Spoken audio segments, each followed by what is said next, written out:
Mga laro na kay nag-easy-iwan, isang bagay na tumatak sa iyong isipan. Tinitignan pa loob mo, may mga sumasambit ng dati braso, tablang resulta, lumabas kasi na ang bulong. Kaya sa pinaniniwalaan, dapat kang pamato, pandiinan. Hindi kaya pektos na may forma. Ng kala ng bilangan. Para walang takbuhan, napagan.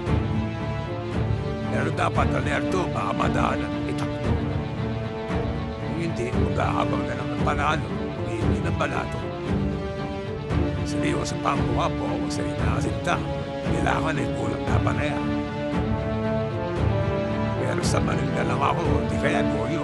Para iwas sa jambulan, sa diskarte pa manalo.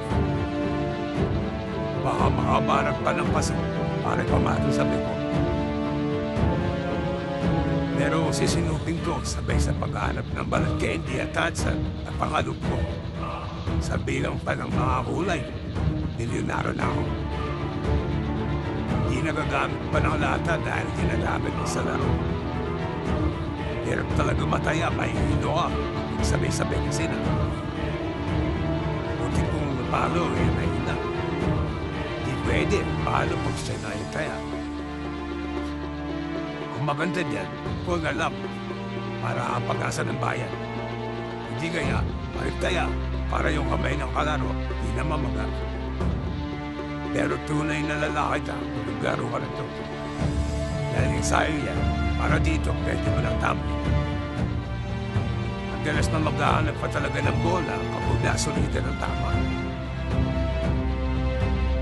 Kesa naman dito kang maghanap, wala sa likod, wala sa harap.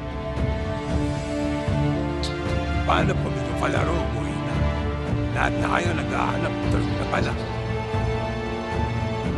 Paborito mong laro sa piyesta, gawin ang buho, may grasa.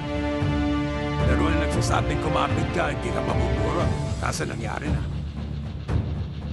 Kumapit ka pag natouch ka, umalas ka pag tayo na.